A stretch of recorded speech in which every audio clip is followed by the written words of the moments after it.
All right. So I thought for class today we would do a mashup of what we've been talking about in Ecclesiastes, as well as what we talked about last week in terms of non-dual thinking.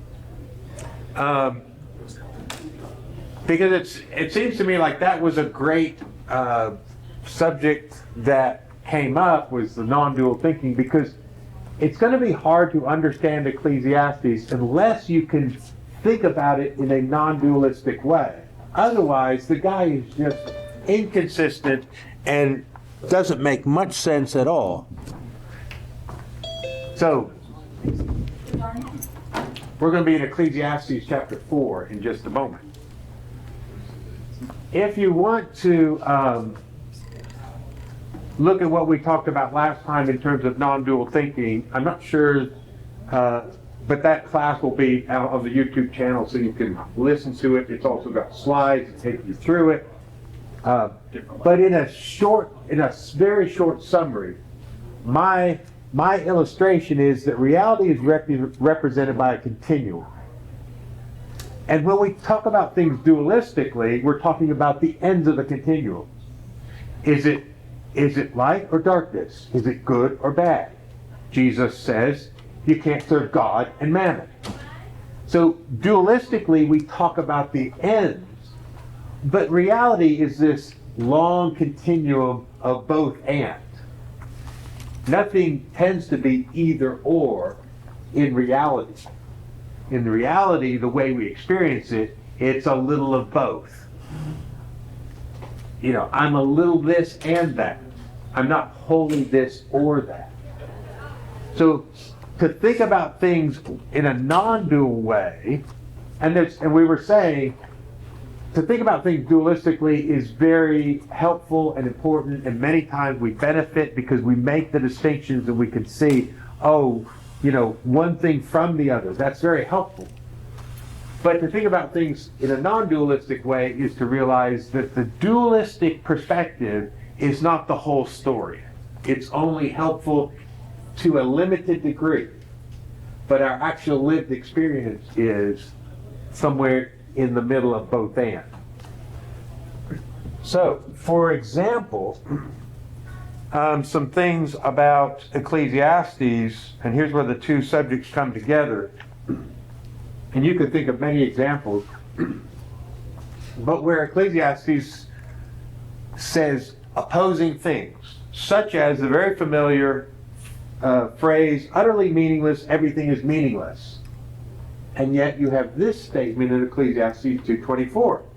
A man can do nothing better than to eat and drink and find satisfaction in his work. Well, how can you be recommending eating, drinking, and finding satisfaction in your work if everything's meaningless? I mean, isn't that too meaningless? Well, when he recommends that, the implication is, well, that's meaningful. I mean, so it is both everything is meaningless and yet you can find meaning. And that's going to be very hard to wrap your head around if you're thinking, well, which is it? And you want to interrogate the Ecclesiastes writer, well, which is it? You told me everything's meaningless, and then you told me a way to live, I would assume, with some meaning in life. Which is it? The point is, he's making dualistic statements, but if you think about it in a harmonious way where it's both and, then you start realizing he's got a point. There is a way in which everything is meaningless, but he's also got a point. There is a way to live a meaningful life, even though a lot lies beyond your control. And in that sense, you can't always find meaning. So that, to perspective though, for you, I find meaning in things that I do and so forth. But as more of a general perception of what really matters, stuff that I do really doesn't matter that much in the big picture. Yeah. Because what you're doing, if business changes, you will be what you did was an archaic, interesting footnote of what people used to do in business, right? And so all that you're teaching and everything may one day be fairly irrelevant if the business landscape changes, right? Which does. You're right. So that's my point is, yeah, you understand it can be meaning. That's why he's saying, he says in another place, find some enjoyment in your work, but he's also reminding us, that's not permanent. So he's doing the both and, but he'll make a statement on one side and then he'll make a statement on the other side, and he wants us to hold both in tension, right? Well, another example is about wisdom. He says, Ecclesiastes 2:13, wisdom is better than folly, just as light is better than darkness. And then he says in 1:18, for with much wisdom comes much sorrow, the more knowledge, the more grief. So, okay, am I supposed to be wise or not? You said wisdom's better, but you say wisdom's going to multiply my sorrow and grief. Wait. See, you can get frustrated because is he saying it's a good thing to pursue, or is it foolishness to pursue? So he's got a little bit of both. Another one would be, it will go better with God-fearing men. In other words, it's good to fear God. But then he also makes the statement, there are righteous men who get what the wicked deserve, and the wicked who get what the righteous deserve. So he says it's good for you to fear God, and yet he also says it doesn't guarantee anything, right? So that's where he's like, it can be frustrating if you're reading it like, well, which is true? Is this true or is that true? And I think his response would be, yes, they're both true. And when you wrestle with the mystery of how they intersect, you start figuring out what he's telling us about how to live wisely. All right. So for an example, I thought, let's look at Ecclesiastes chapter 4, beginning in verse 4. He's going to talk in this section about some things that have meaning. I guess a week ago, I asked the question, which things does he not ever declare to be meaningless? Like he'll say, gathering wealth is certainly meaningless. Too much learning is certainly meaningless. But nowhere does he say relationships are meaningless or love is meaningless. Now he'll say everything's meaningless, but if you're talking about all these kind of activities in the world, what's he talking about? He never says your relationships are meaningless. You're chasing after the wind because you're looking for a relationship. He never says that, right? So I want us to see, in this section, he's going to talk about the value of relationships. He's also going to talk about the value, like Ken was saying, of what you do, even though it may have limited potential in some respects. He's still going to say there's a value there. So let's just look at some of these things. Let's start with, we'll start with verses 4 through 6. Hey Greg, Yes. what you just said ties in with your sermon about the shaking, Yeah. and that what really counts is what cannot be shaken. Right. Exactly. And that's why the Ecclesiastes writer, it's easy to see this guy is just so negative. He's so, he's so depressed. He's not. He's a realist, and he's trying to give us wisdom of how to live well in this world. So he's not really depressed. He's been set up for when Jesus comes. Yeah. He's got a lot of wise things to say, and if we take it to heart, we realize he's not a nihilist saying all is nothing. He's actually saying you can find what's valuable in the world. Yeah. So when things are shaken, you find out what lasts. Okay, so 4 through 6 is some of the things he has to say about work. I have seen that every labor and every skill which is done is the result of rivalry between a man and his neighbor. This too is vanity and striving after wind. The fool folds his hand and consumes his own flesh. One hand full of rest is better than 2 fists full of labor and striving after wind. Okay, what's his wisdom here about the work we do? There's an element of doing it to keep up with the Joneses kind of mentality. Yeah, so he'll say, eat, drink, and take pleasure in your work. He's not against work, but he is saying this whole rivalry business, whether it's, one way to read it is keeping up with the Joneses. Like, we know the thief of comparison is the thief of joy, right? You can't be happy if you're looking at what everyone else has. Well, you could be happy if you're just not bothering with what everyone else has. You might find out, you're right, you're pretty good. I'm really, I've got things to enjoy unless I look over what they've got. Now all of a sudden I feel like I'm lacking, right? So that's one way to read this rivalry is the whole rivalry of who's succeeding. What's another way to read the rivalry?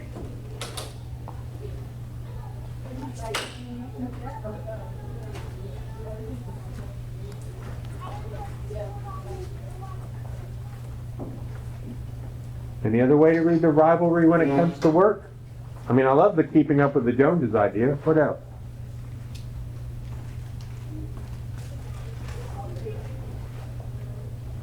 Getting more stuff.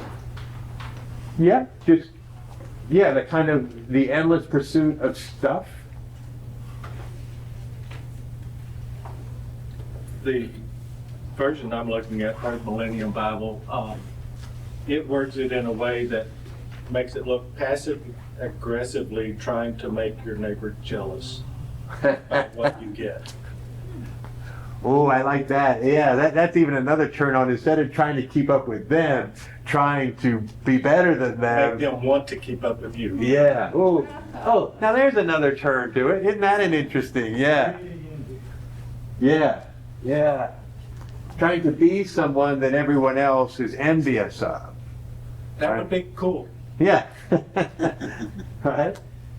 So, see, he's not criticizing work, but he's saying if this is what's going on, he calls that, in verse 4, that's chasing the wind.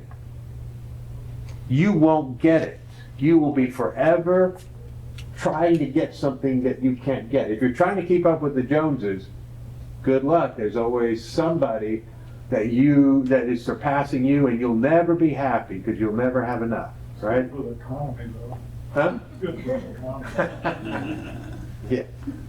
So, and I love the other turn on. But what about the idea that so much of the nature of business is about competition?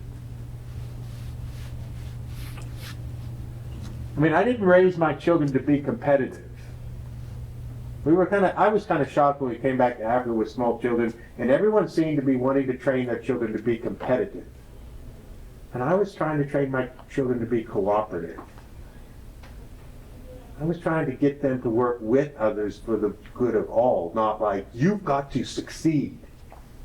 You got to beat everyone else. It's a competition and you better win. Right? These other kids are your competitors. And I'm thinking, I don't know. I would rather than see, how can we together make a better world instead of how can I get ahead? So one of the ways I read this is a lot of labor has to do with rivalry, competition. I've got to beat the other person. Do you really have to? And what happens if you do? Someone will come along and beat you later, right? They'll put you out of business, right? You're not going to be able to enjoy the work of your hands. That's, that's the mentality. Right. And so I think in verse 4 he's talking about, this is what can make work arduous, and you can't eat, drink, and enjoy the work of your hands because it's rivalry. Either you're trying to keep up or you're trying to succeed in such a way that other people are envious, or it's all about competition. At some point, you're going to realize I'm never going to be at a place of peace, right? If that's what work is to me, right? Because he does recommend work. If your peace revolves around physical possessions as opposed to relationships, then you'll never be at peace. Right. Yeah, because the things we have can can be used for relationship or not. So Jesus tells this the parable of the kind of the shrewd manager who knows he's going to lose his job, so he decides to give away some of his boss's wealth to other people, which is not an ethical thing to do. But the point is, hey, I'm about to lose my job, but if I cut their bills in half, say, oh, I just cut your bill in half, then when I get fired, they're going to hire me. And Jesus' statement is, the children of this world are sometimes shrewder than the children of light, because they know that the things of this world can be used for something beyond themselves. See, the whole point is, now he's not saying do like this man, be unethical. His point is, when you realize the stuff of this world is just, you can use it well or you can use it poorly. It's never the end. It's never the goal. So the stuff we have can be used to build up relationships if we're generous, if we share with others. I mean, we can foster relationships. We can gain a kind of wealth through what we do with our things, or I can hoard it to myself and be kind of like Ebenezer Scrooge, a lonely, angry, bitter man, but I've got it all, right? Obviously, that's a theological story. I think so. That's Ebenezer Scrooge is a theological story about wealth. Of course, what he finds out is he still has a chance to make Christmas different, to be generous, and maybe turn his life around, right? So yeah, it's that kind of thing. He's not against work, because look at verse 5. The fool folds his hands and consumes his own flesh. Right. So he's saying, don't take what I said to mean, oh, just don't do anything because all work is useless. No, I'm saying work that's based on rivalry is chasing after the wind. But if you do nothing, you're just hurting yourself. Right? Were you going to say something? Mm-hmm. Okay, what were you going to? Yeah, recently, getting back into the studio, I was staying out of the studio because, I'm in competition with myself. It was like I always had to produce better and better. And over the years, I always look back on the previous year and say, I'm better now than I was a year ago. It was a success. So I eventually stopped going into the studio because I'm saying, I just can't, I don't think I have it in me anymore to keep producing better and better and better. We can sell the house. Right, yeah. So you stop enjoying it because you can't top last year's. Yeah. Right. Instead of saying, maybe I'm just doing this just for the pleasure and they're beautiful, Yeah. but yeah, are you in competition with yourself from previous years? I mean, I think it's a great example. And someone in my support group says, have you forgotten it's all about the process? Right. And it just struck home with me. So it was just okay. And Joe's a good supporter with this. Just go paint. You don't have to paint for somebody else or what you think somebody else will say. That's great. Or like it on your Facebook page. Don't be too hard on yourself. We're enjoying it. We enjoy the art. Yeah, but that's a great insight, right? Yeah, you can that's one of the problems with social media. You start evaluating everything by how many people like it or share it, or that'll be just drudgery because everything's being evaluated, like or at least you're perceiving it that way. Like I'm being validated because other people click like on me. If we can just do it because it's good in and of itself and say, I just like painting. And I paint just to enjoy the process.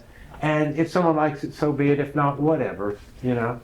No, I think that's a great example. Yeah. So it seems to me, Ecclesiastes it's talking about in verse 4 this kind of rivalry in what we do, which can really suck all the life out of it and make you miserable. But then in verse 5, the other polar opposite, where you're saying do nothing. No, I'm saying that you consume yourself that way. Right? And we all know the warnings against retiring and doing nothing, right? You have to have something. I saw an article yesterday that you can decrease your chances of dementia by having hobbies and relationships. It's, do you have a circle of friends? Do you speak with others? And do you have hobbies, some sort of interest? You have something to do. Because if you don't, your statistical likelihood of having mental decline increases, right? So it seems like the Ecclesiastes is saying that you're consuming yourself if you're not doing anything, right? Okay, so let's look at then 6, the third statement about work. One hand full of rest is better than 2 fists full of labor and striving after wind.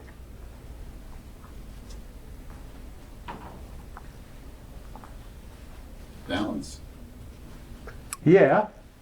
Unpack it a little bit. Yeah. Well, how do you see what he's getting at?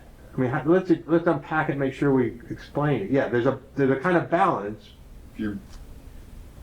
I think it's or the way I see it is it's connected to when he says everything is meaningless. Like, if you think you're going to find meaning here, you pour yourself into that and nothing else, that's meaningless. You're not going to find what you're looking for, But, and because everything is meaningless, it's better to pour yourself into something that you really enjoy and that, and the things that you have to do, be present for them. But you're not going to find meaning in that in and of itself. It's the balance of life, of relationships, work, enjoying yourself and working hard, that's, you got to find that balance. Yeah. How do we know he's talking about balance in 6?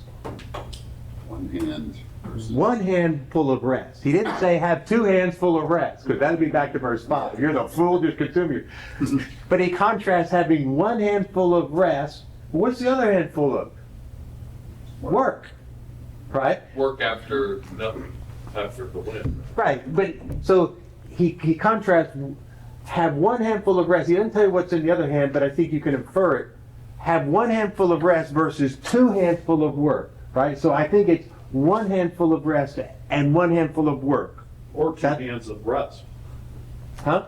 Or 2 hands of Right, he rest. doesn't want that, because that's verse 5. That's the fool who's not doing anything, and they're just gonna deteriorate. They're gonna consume themselves, right?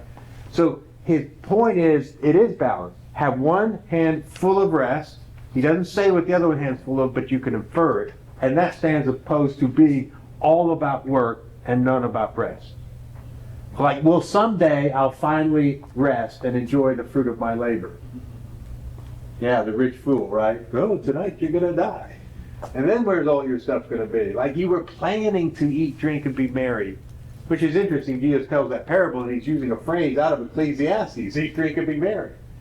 So it's kind of like that guy had 2 fists full of work, thinking the day will come when I will slow down and enjoy. And it seems like Ecclesiastes is saying, yeah, have one hand that you do work with, but the other hand, have rest. Because you need to enjoy the here and now while you have it. Yeah, Alan? Guilty as charged with working harder and thinking that's going to, you put in 5, 6, 7 days a week. The Lord did create a day of rest, for one. And, back in the day, that was not too distant past. Stores were closed, you were supposed to rest. Chick-fil-A is still, observing that. But the saying that comes to mind is work smarter, not harder. Not harder. Yeah. It seemed like he's saying something like that, because he said 2 fists full of labor, that's striving after the wind. You're working too hard and not enjoying. That's why he keeps saying eat, drink, and be merry. Eat. He's not talking about be crazy, crazy in kind of your leisure or something, but he's saying the simple pleasures of life, having a meal. Well, who do you eat with? Hopefully not alone, right? There's meals with others. There's eat, drink, and enjoy. and do some work, for sure. You can find meaning in that. Okay, that's kind of how he lays out. Let's look at the next section. It's about relationships. Verse starts with verse 7. Then I looked again at vanity under the sun. I'm going to see some things that are empty. I'm going to talk about them. There was a certain man without a dependent, having neither a son nor a brother. Yet there was no end to all his labor. Indeed, his eyes were not satisfied with riches, and he never asked, and for whom am I laboring and depriving myself of pleasure? This to his vanity and a grievous task. Two are better than one because they have a good return for their labor. For if either of them falls, the one will lift up his companion. But woe to the one who falls when there is not another to lift him up. Furthermore, if two lie down together, they keep warm, but how can one keep warm alone? And if one can overpower him who is alone, two can resist him. A cord of 3 strands is not quickly torn apart. So it seems like this section is all about relationships, though there is an overlap.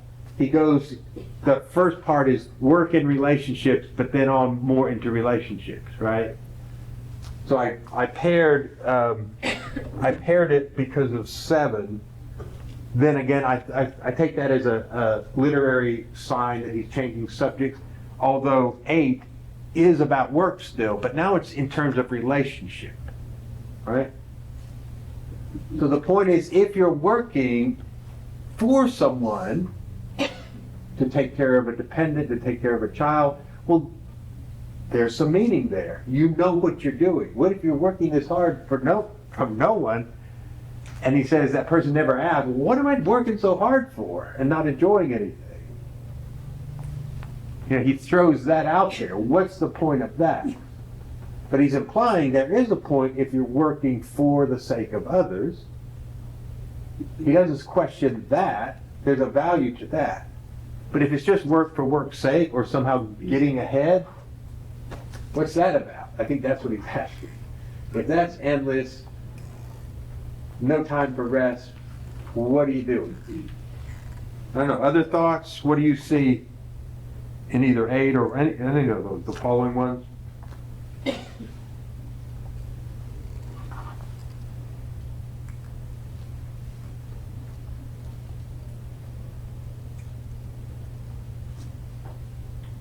It's rarely good to do something alone as far as work. I mean, 2 are better than 1.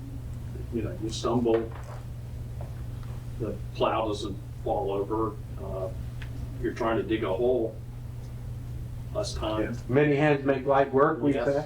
so. Yeah. I mean, so it's now it's work, but in terms of relationship, it's about the value of doing things with others. That's what he's talking about in this section, right? The newer generation of work is seeing how hard we work if they're not doing that as much, but I don't know if they have a relationship part now as well. Yeah, or did we? You know, again, it could go back to the first one. It's all out of rivalry. That's not relationship, that's rivalry, right? The question is, are the relationships rich? And he's talking about work here, right? 9, 2 are better than 1 because they have a good return for their labor. He's still talking about work, but working together with others brings more benefit than trying to work simply alone or for your own sake. Yeah. For some reason, I'm thinking about that movie, The Beautiful Mind. John Nash kind of went crazy during the whole film, but he eventually won a Nobel Prize, and I think it was in economics. He found a win-win solution instead of a win-lose solution, and it just really worked. I said, so more people benefited from his method of work.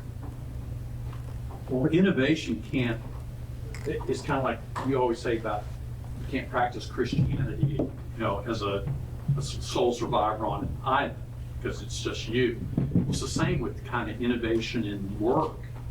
And in fact, it's the biggest challenge in the consulting and stuff that I'm doing right now with a lot of the younger folks, to Bob's point. they're not running into the boss at the coffee pot because they're all virtual. And so how do you develop a relationship? And what a lot of the big tech companies have discovered is you got to come back into the office. Yeah. You know, you're now seeing Apple and IBM and them force them back into the office, which they're sort of resisting because, hey, I've been able to work out of my home and, you know, do chores and stuff at the same time. But when you're trying to be innovative, or you're trying to have a team, or you're trying to create something, it's much easier in that kind of environment. Not saying it can't happen virtually, it can, because you can Zoom and do all that kind of stuff, but physical presence seems to be better. Yeah, finding some way to work with others. And I've said this about faith communities, that the Holy Spirit dwells more in all of us than in any of us. I do not have sole proprietary ownership of the Holy Spirit. Whatever piece of the Holy Spirit dwells in me is magnified by me getting together with others with those pieces. It's like the sum of all the parts is greater than any of those parts individually. And not just adding them up. There's kind of a generative, I'm convinced of that we do things better together than we do apart. And we do things better when we ask others for their wisdom and their counsel and their input. Right? And I know I always get some of my best ideas from you guys because you'll raise questions or make points and gets me to go thinking. And I don't just sit alone and just think, oh, what am I going to teach? So often it's coming out of something someone else said. It's a community process, and that maybe I have the role of presenting it, but it comes out of the ongoing dialogue back and forth. It's a dialogue all of our times together. I may be doing speaking, but then you're speaking back to me, I'm hearing you, and so it's this ongoing dynamic. To me, that's what he's saying. It's people working together. Right? So I think it can take a lot of different forms.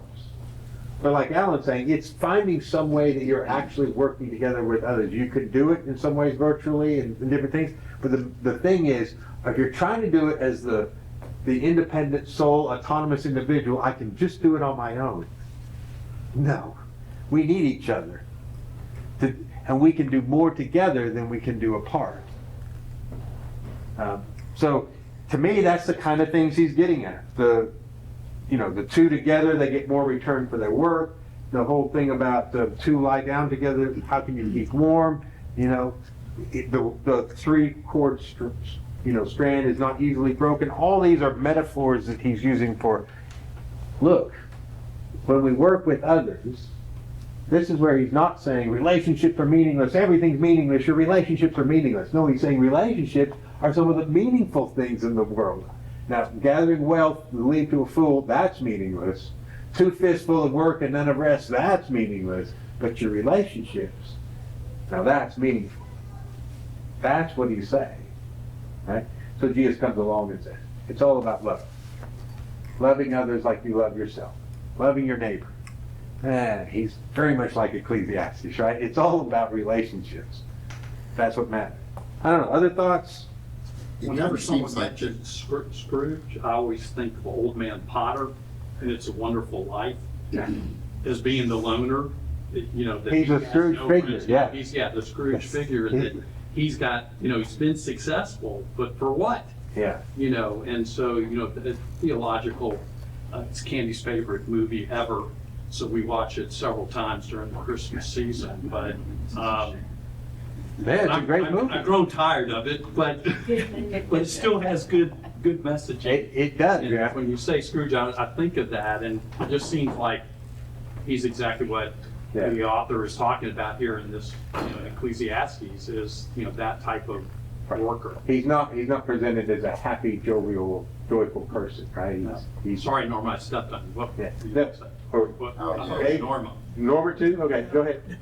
Well, I got up my game. Elf is my movie that I like.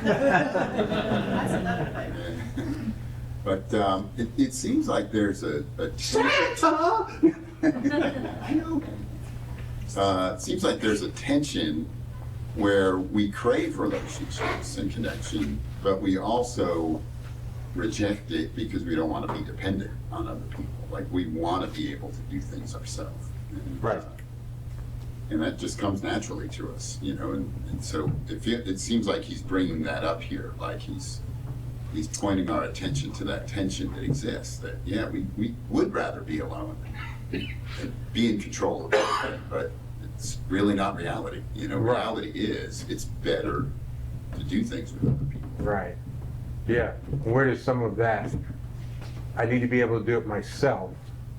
We say some of that is culturally inculcated. We learn that, especially I think men often learn that. Like, Yeah. you're not a man unless you can do it yourself, by yourself. It's an American thing. Yeah, you don't need anybody else. But in Africa, it's not that way. It says, I am because we are, is their statement. My whole existence is dependent upon my clan, my tribe, my people.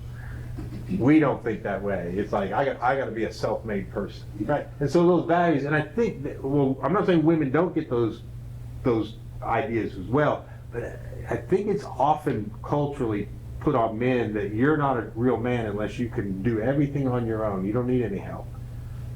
That's a losing scenario. Yeah, because who can do everything on their own? Nobody. Unless you're fooling yourself about how you benefited from the work of others. Right? Okay. Did Norman? Okay, Norman. Okay, so we'll stop here. We're gonna have a fellowship meal. I hope you can stay for that. But thank you for your comments. You got it.